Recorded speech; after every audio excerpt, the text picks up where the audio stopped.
Contract वाली बहू। नरेश की माँ अपने बेटे से मिलने दिल्ली आ रही है। इस बात का पता चलते ही नरेश के दिल में हलचल मच जाती है।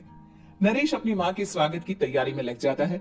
साथ ही उसे डर भी सताने लगता है कि उसकी माँ कहीं अपनी पुरानी जिद पर फिर से बैठ ना जाए। हे भगवान, इस बार बचा लो।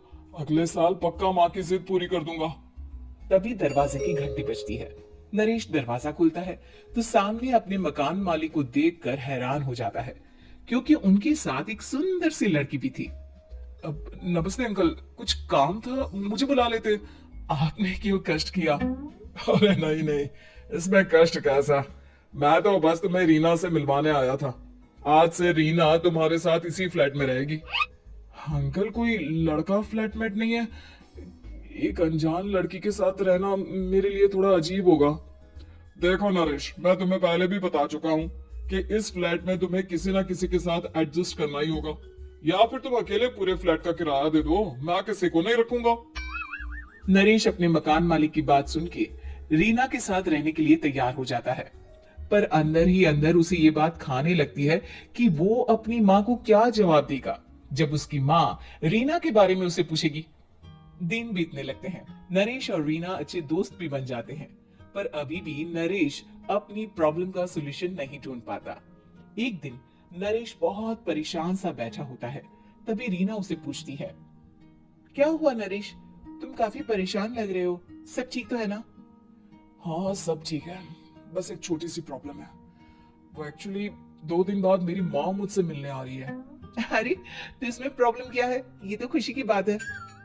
हाँ रीना, बट मेरी माँ एक जिद लेकर बैठ गई है कि मैं शादी कर लूं, पर मैं अभी इस चीज के लिए तैयार नहीं हूँ। ऊपर से जब वो तुम्हें देखेगी तो 100 सवाल करेगी।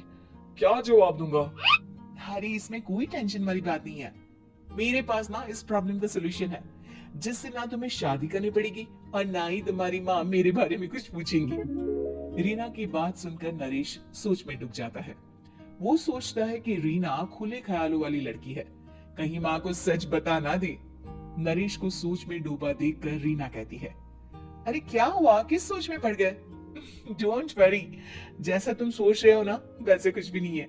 मेरे पास एक प्लान है। मैं कुछ समझ नहीं पा रहा हूँ, कैसा प्लान? मैं समझाती हूँ। हम ना एक कॉन्ट्रैक्ट मैरिज कर लेते हैं। फिलहाल मेरे पास जॉब नहीं है, तो तुम इस रूम का किराया दे देना जब तक तुम्हारी माँ यहाँ रहेंगी, सिर्फ तब तक। और तुम अपनी माँ से कह देना कि मैं तुम्हारी पत्नी हूँ।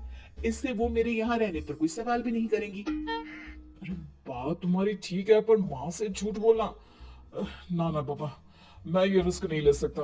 कोई और आइडिया दो ना तुम। देखो, मंजूर हो तो बोलो, वरना सच बता दो, मुझे कोई प्रॉब्लम नहीं है। रीना की बात सुनकर नरेश सोच में डूब जाता है।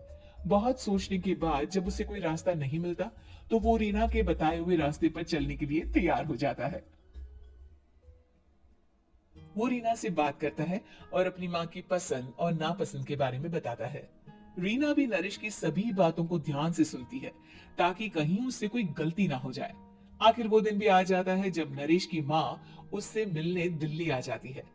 नरेश अपनी माँ को फ्लैट पर लेकर जाता है।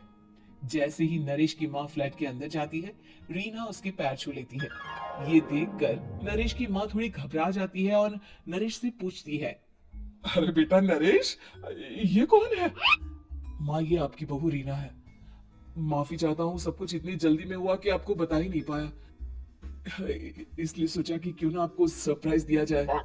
अरे बेटा, मैं तो बस तेरा घर बसा हुआ देखना चाहती थी।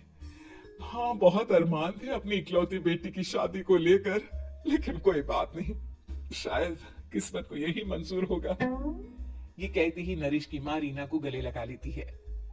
रीना बेटिया, मेरा बेटा ना थोड़ा नादान है, पर तुम काफी समझदार लगती हो, और मैं जानती हूँ कि तुम इसका बहुत अच्छे से ध्यान रखोगी। माँ आप चिंता मत कीजिए, मैं सब संभाल लूंगी। नरेश की माँ अपनी बहू और बेटे के साथ खुशी खुशी रहने लगती है। दिन बीतने लगते हैं। नरेश की माँ और रीना का रिश्ता बहुत मजबूत होता चला जाता है। वो दोनों सारा दिन एक साथ रहती और खूब बातें करती। इधर साथ रहते रहते नरेश और रीना भी एक दूसरे से प्यार करने लगते हैं। दोनों को इस बात का एहसास हो जाता है, फिर भी वो इस बात को छुपा कर ही रखते हैं। एक दिन नरेश की माँ और रीना शादी के बारे में बात करने लगते हैं। रीना बिटिया, ये तो नरेश ने मुझे बिना बताए शादी कर ली, वरना मैं तो अपनी इकलौती बेटी की शादी इतनी धूमधाम से करती कि सारी दुनिया देखती रह जाती। अच्छा माँ, आप ऐसा भी क्या करती नरेश और मेरी शादी में जो दुनिया देखती रह जाती? अरे बिटिया, एक माँ के अरमान तुम अभी नहीं समझोगी। मैं तो अपनी बहू को एक रानी की तरह लेकर आती और शादी भी बिल्कुल शाही अंदाज में करती, पर मेरे तो सारे अरमान ऐसे ही रह गए। खैर, मुझे तो अपने बेटे और बहू की खुशी चाहिए बस। ये कहते हुए नरेश की माँ की आंखों में आंसू आ जाते हैं। रीना भी ये सुनकर ख्यालों में खो जाती है, क्योंकि वो भी मन ही मन खुद को नरेश की पत्नी और उसकी माँ की बहू मानने लगी थी। शाम को जब नरेश ऑफिस से घर आता है तो रीना खुद को रोक नहीं पाती और नरेश के सामने उसकी माँ को अपने और नरेश के रिश्ते का सारा सच बता देती है। रीना की बात सुनकर नरेश की माँ दोनों से बहुत नाराज हो जाती है और घर वापस जाने की बात करने लगती है। तुम दोनों ने मुझसे सच छुपाकर बहुत ठेस पहुंचाई है मुझे। अब तुम लोगों के साथ नहीं रहना चाहती मैं।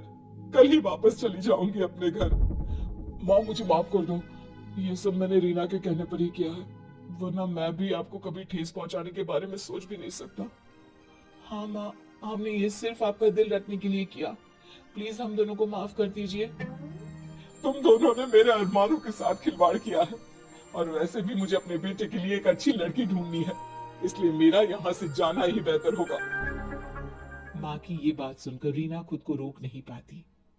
माँ, क्या मैं आपके घर की बहू बनने लायक नहीं हूँ? रीना की बात सुनकर नरेश हैरान रह जाता है। नरेश की माँ भी कुछ समझ नहीं पाती। मैं कुछ समझी नहीं, आखिर तुम कहना क्या चाहती हो? माँ, मैं वो नरेश से बहुत प्यार करती हूँ और साथ ही साथ मैं आपको भी अपनी माँ मान बैठी हूँ। आज जब आपकी बातें सुनी तो खुद को रोक नहीं पाई, इसलिए सारा सच आपको बता दिया। रीना की बात सुनकर नरेश की माँ की आंखों में आंसू आ जाते हैं और वो अपने बेटे नरेश और रीना को गले लगा लेती है। मेरे घर की बहू तो सिर्फ रीना बिटिया ही बनेगी। मैं आज ही तुम दोनों की शादी की तारीख निकलवा दूंगी, बस एक बार तुम्हारे घर वाले मान जाए। उसी दिन रीना के माता पिता भी उनके फ्लैट पर आ जाते हैं। दोनों परिवार आपस में बैठकर बातें करते हैं और शादी के लिए राजी हो जाते हैं। रीना भी कॉन्ट्रैक्ट फाड़ देती है और कहती है, सही मायने में मैं अब बहू बनूंगी। अब तक तो सिर्फ कॉन्ट्रैक्ट वाली बहू थी।